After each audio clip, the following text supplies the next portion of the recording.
students, good morning. Today we are going to look about your one of the new topic.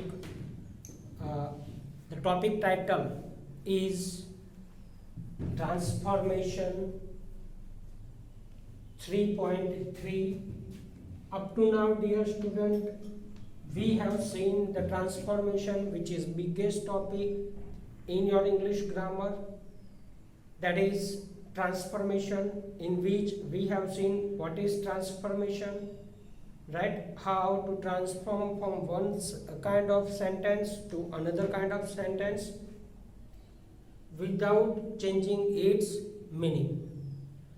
Dear student, apart from this, today we are going to discuss about transformation of sentences, the major topic, that is simple to compound to complex, complex to compound, compound to simple.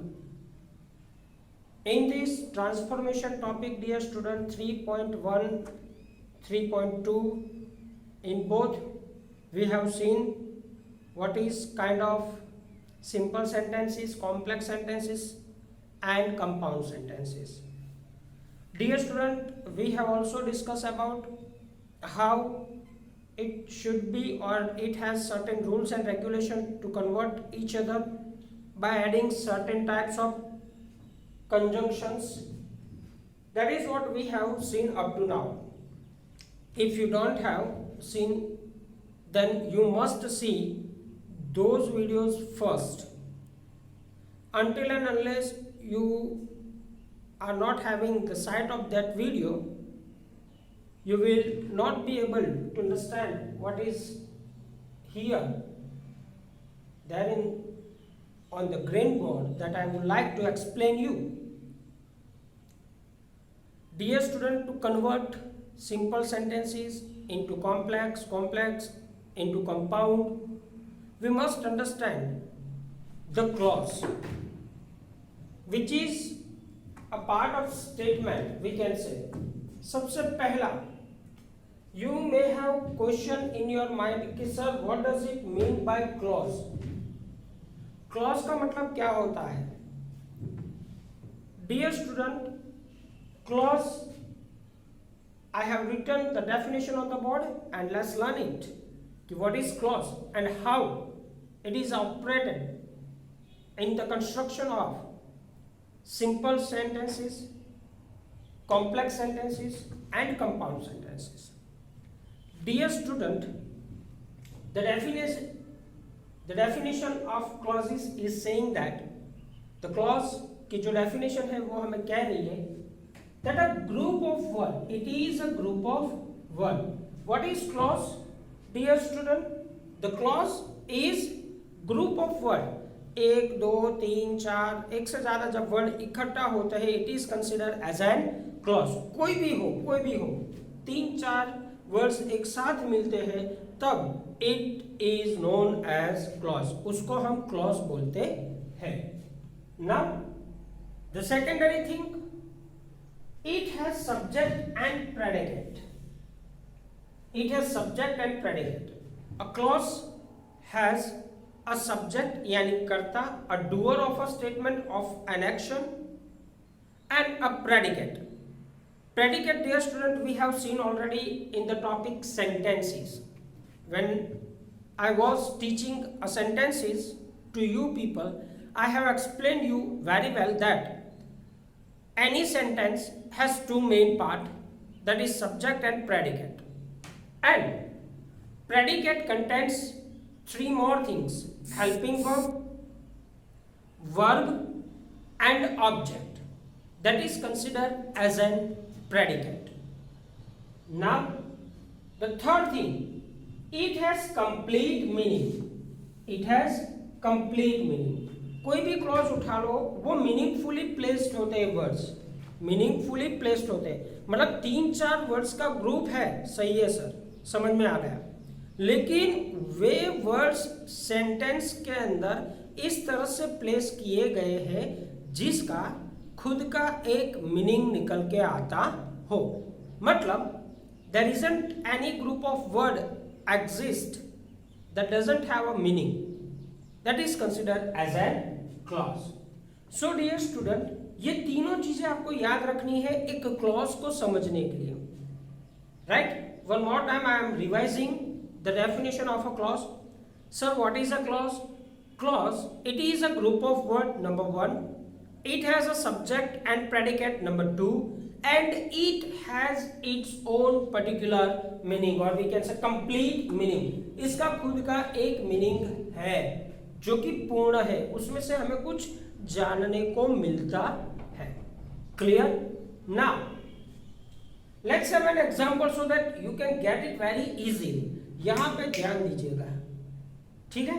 See, read the statement that I have written over here. He plays cricket. The statement is he plays cricket.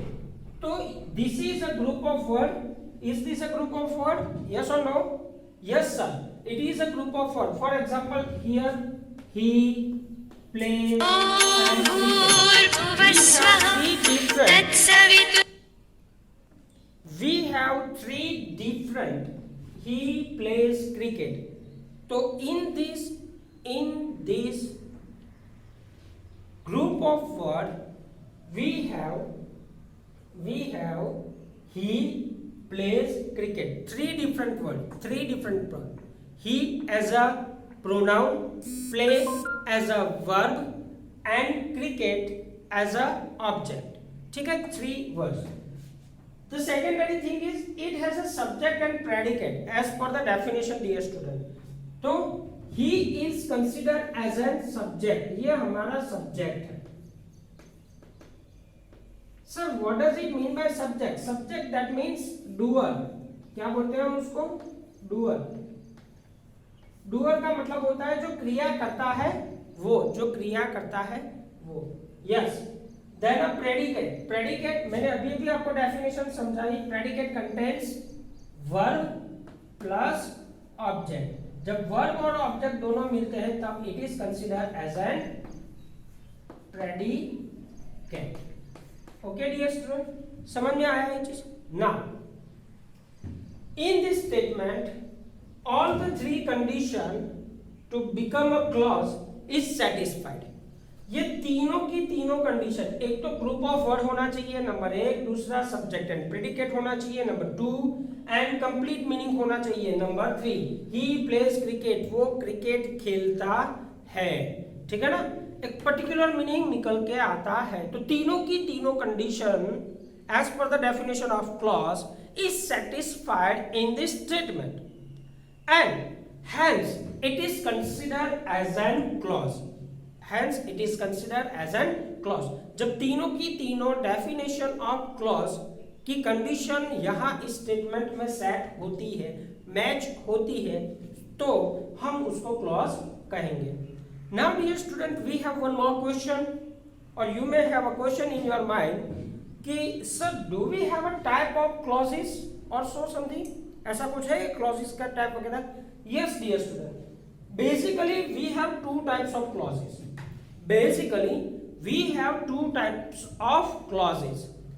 Clause जो होते हैं उसमें 2 प्रकार होते हैं. Number 1 independent clause. Number 1 independent clause and type number 2 dependent clause. And type number 2 dependent clause.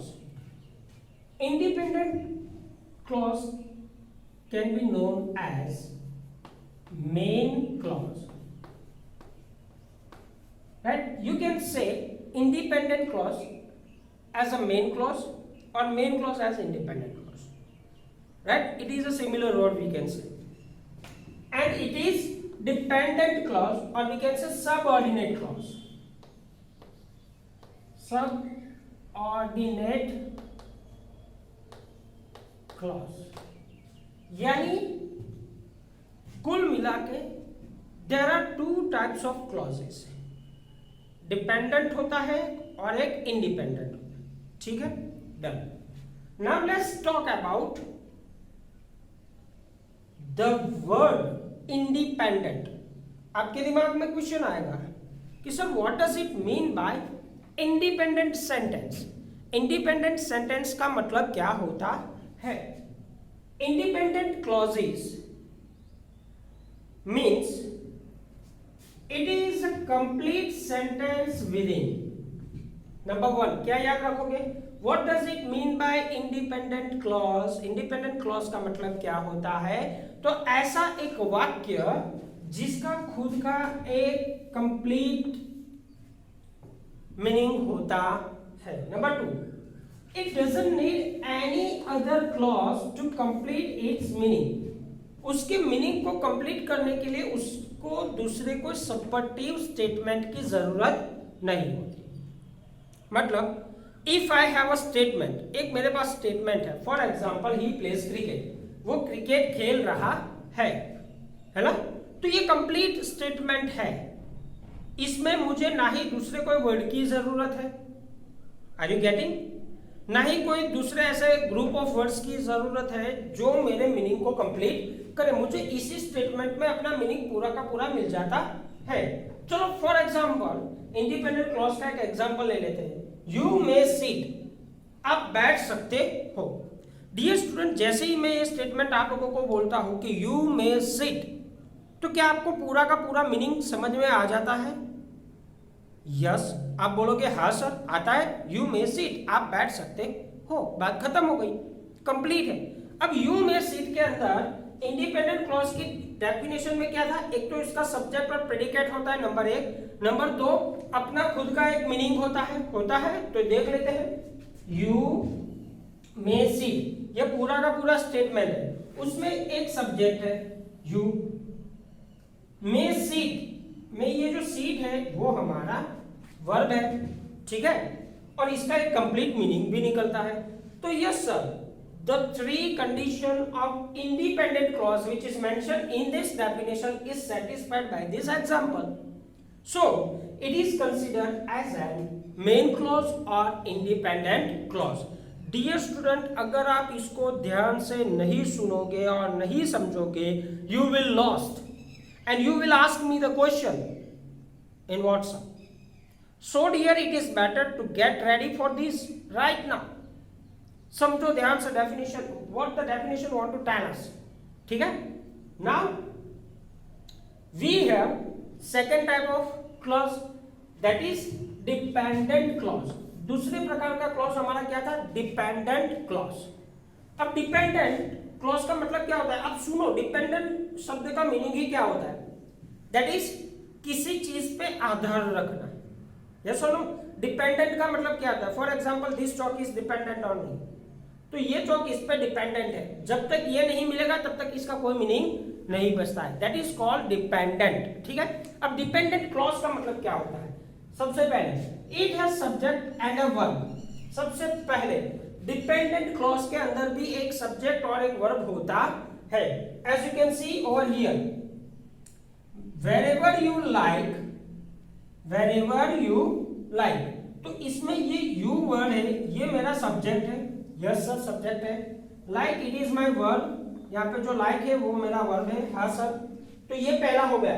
it has a verb and subject, उसको एक subject और वर्ब होता है। दूसरा, but doesn't have complete meaning। याद रखिएगा डियर स्टूडेंट, यहाँ पे this is the definition and it is the turning point of this topic. But doesn't have complete meaning. Subject और वर्ब है, यस सर है, but it does not have a perfect meaning. It is not meaningfully placed. We can not get any idea by listening this much of words. इतने शब्द सुनकर हमारे दिमाग में कोई आइडिया नहीं आ रहा है। For example wherever you like का मतलब क्या है? कोई मीनिंग हमारी समझ में नहीं आता, आधा सा लगता है ना statement. That is why dear student it is considered as an dependent clause. इसको हम डिपेंडेंट क्लॉज कहेंगे क्योंकि इसका मीनिंग आधा है, हमें कोई पूरी इंफॉर्मेशन नहीं दी गई है। ओके, नाउ दूसरी कंडीशन क्या है डिपेंडेंट क्लॉज की? कि it needs other clauses to complete its meaning। इस डिपेंडेंट क्लॉज को यानी wherever you like जैसे डिपेंडेंट क्लॉज को दूसरे कोई क्लॉज की जरूरत होती है अपना मीनिंग कंप्लीट करने में, उसको अपना मीनिंग कंप्लीट करने में दूसरे कोई क्लॉज की जरूरत होती है। दैट मीन्स देखो यहां पे जो इंडिपेंडेंट क्लॉज है ना, मेन क्लॉज हमारा, वो मैं यहां पे ऐड कर देता हूं, ध्यान से रखना। यू मे सिट, ये हमारा इंडिपेंडेंट क्लॉज था जो यहां पे है, ठीक है। यू मे सिट, आप बैठ सकते हो, ये कंप्लीट स्टेटमेंट था, हाँ सर था। हमने क्या किया, इसको डिपेंडेंट क्लॉज के साथ जोड़ दिया, इसको डिपेंडेंट क्लॉज के साथ जोड़ दिया, तो क्या बना, यू मे लाइक इट और यू मे सिट, आप यहां पे बैठ सकते हो या आप बैठ जाओ, ठीक है। अब डिपेंडेंट क्लॉज क्या था, वेर एवर यू लाइक, तो मैंने यहां पे लिख दिया वेर एवर यू लाइक, ठीक है। अब पूरा का पूरा स्टेटमेंट आप पढ़िए, wherever you like, right, ये डिपेंडेंट क्लॉज है जो इंडिपेंडेंट के साथ जोड़ना चाहिए। तो पूरा का पूरा स्टेटमेंट कुछ इस तरह से होगा, you may sit wherever you like, समझ में आया, यू मे सिट, आप बैठ सकते हो, वेर एवर यू लाइक, जहां भी आपको पसंद हो वहां पे बैठ जाओ। अब हमारे डिपेंडेंट क्लॉज जो कि वेर एवर यू लाइक है, उसका मीनिंग कंप्लीट होता है, ठीक है ना, तो इसको हम डिपेंडेंट क्लॉज बोलते हैं। डियर स्टूडेंट, आई होप कि what ever I have explained you about independent clause and dependent clause you have got in your mind. Now question is that, so do we have any kinds of independent or dependent clause? क्या dependent और independent के भी प्रकार हमारे पास है? तो dear student, हमारे पास dependent clause के 3 प्रकार है, डिपेंडेंट क्लॉज के 3 प्रकार है। सबसे पहला है नाउन क्लॉज, दूसरा एडजेक्टिव क्लॉज एंड तीसरा एडवर्ब क्लॉज, ठीक है। 3 प्रकार के हमारे डिपेंडेंट क्लॉज होते हैं। डिपेंडेंट क्लॉज यानी आधा अधूरा वाक्य या फिर सबऑर्डिनेट क्लॉज आप कह सकते हो, वो 3 प्रकार के होते हैं। या तो नाउन को रिफर करते हैं, या तो नाउन के साथ यूज किए गए एडजेक्टिव को रिफर करते हैं, या तो फिर वाक्य के अंदर जो वर्ब है उस शब्द को यानी क्रिया को मॉडिफाई करने वाले ग्रुप ऑफ वर्ड्स होते हैं, उसको हम एडवर्ब क्लॉजेस बोलते हैं। यानी आपके पास 3 और प्रकार के क्लॉज है। डिपेंडेंट क्लॉज 3 प्रकार के हैं, noun clause, adjective clause and adverb clause, ठीक है डियर स्टूडेंट, ये 3 प्रकार के हैं। अब नाउन क्लॉज की डेफिनेशन क्या कहती है, what is yes noun clause. Noun clause क्या होता है, तो देखो सबसे पहले a group of word that has subject and verb of its own, एक ऐसा शब्दों का ग्रुप जिसका खुद का एक सब्जेक्ट एंड अ वर्ब होता है, and it acts as a noun, और वो वाक्य में जो ग्रुप ऑफ वर्ड होता है 2-3 शब्दों का बना एक शब्द जिसको हम क्लॉज बोलते हैं, वो नाउन की तरह काम करता हो, वो नाउन की तरह काम करता हो, उसको हम नाउन क्लॉज बोलते हैं, उसको हम नाउन क्लॉज बोलते हैं। फॉर एग्जाम्पल देते ही आपको इजीली समझ में आ जाएगा। I fear clause 1, clause 2 that I will fail, ये क्लॉज 2 है। अब I will fail जो वर्ड है ये हमारा इंडिपेंडेंट क्लॉज है, क्योंकि हमें पूरी की पूरी इंफॉर्मेशन मिलती है कि I will fail, मैं शायद नापास होऊंगा, है ना, ये पूरी की पूरी। लेकिन पहला जो फेस है I fear का मतलब क्या है, मैं डरता हूं, लेकिन क्या डरता हूं, किससे डरता हूं, ठीक है।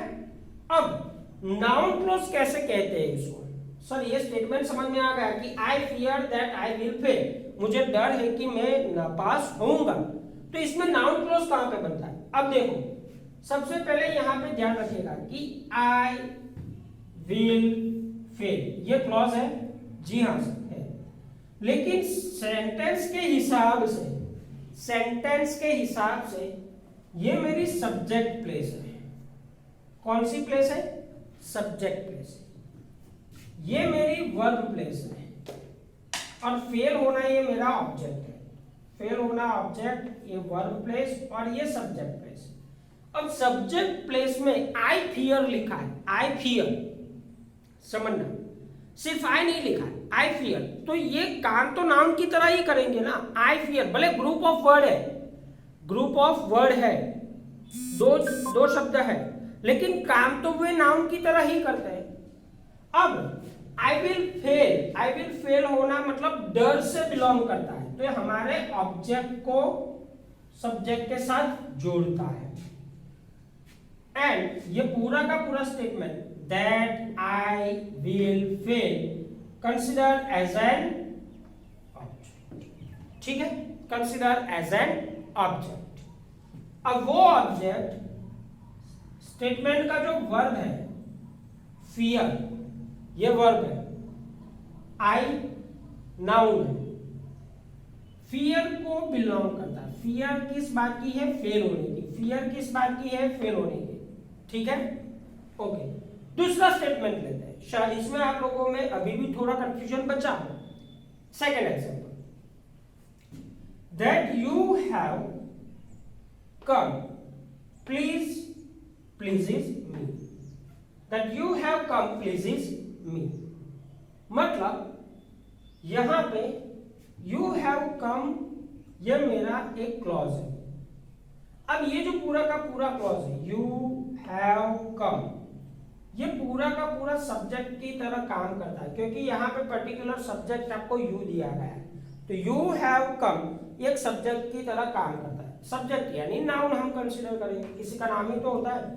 Pleases it is my verb, pleases it is my verb and me it is my object.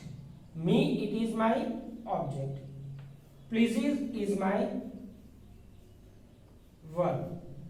अब ध्यान दो कि प्लीजेस ये वर्ब है, मी एम माई ऑब्जेक्ट, तो ये पूरा का पूरा आगे ग्रुप ऑफ सेंटेंस वर्ड्स है ना, दैट यू हैव कम, ये ग्रुप ऑफ वर्ड्स है।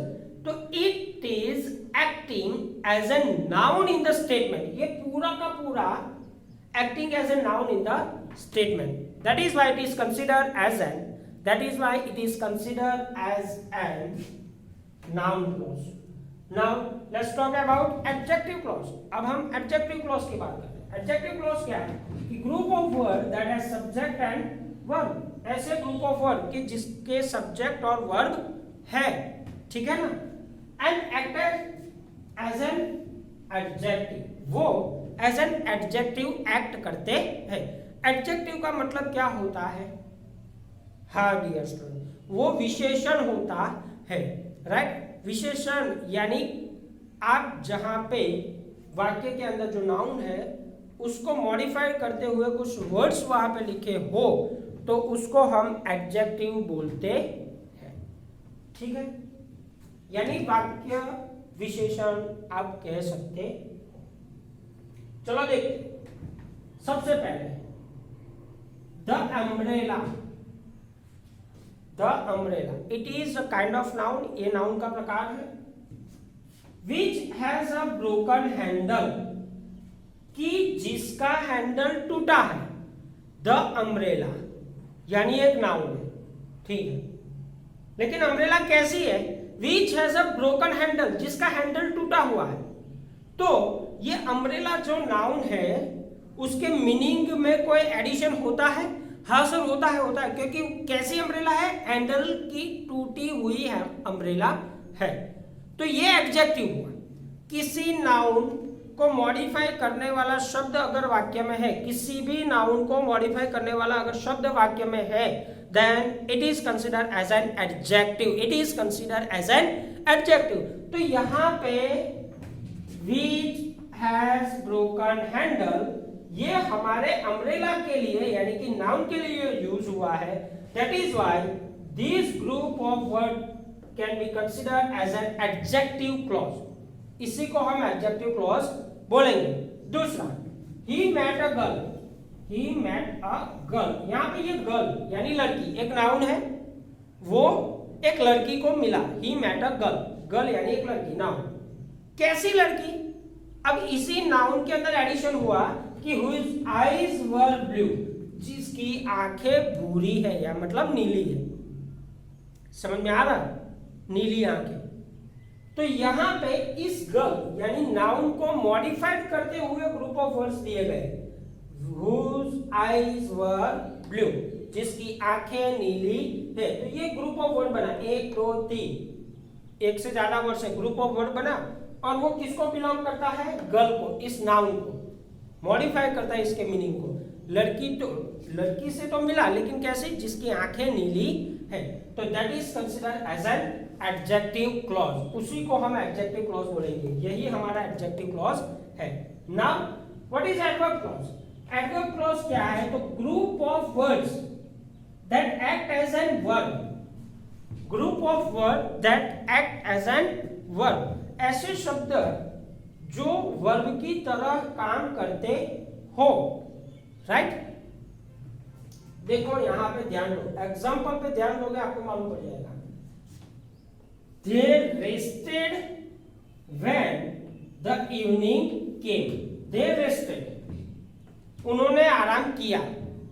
When the evening came, जब शाम हुई तब उन्होंने आराम किया। तो आराम करना ये हमारा वर्ब था, rested it is my verb. लेकिन इस वर्ब को मॉडिफाई कौन करता है?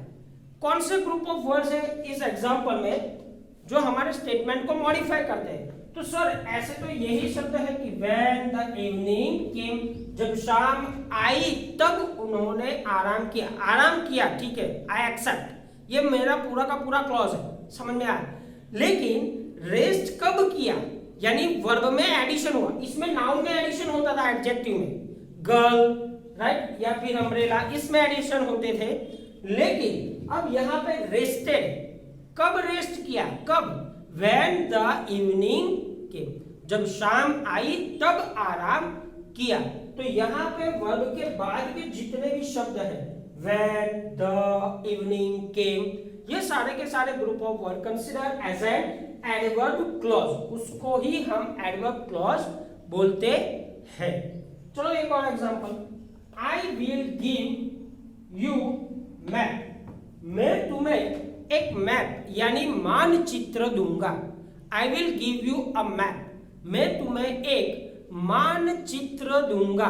राइट? तो यहाँ पे ये हमारा पूरा का पूरा स्टेटमेंट है। हाँ सर है, लेकिन दूसरा वाक्य पढ़िए, so that you can find the way, so that you can find the way. तो यहाँ पे ये पूरा का पूरा group of word, so that you can find the way, it exist or it just have a relation with give। give यानी देना, क्या देना था? मैप देना था ना, give यानी देना।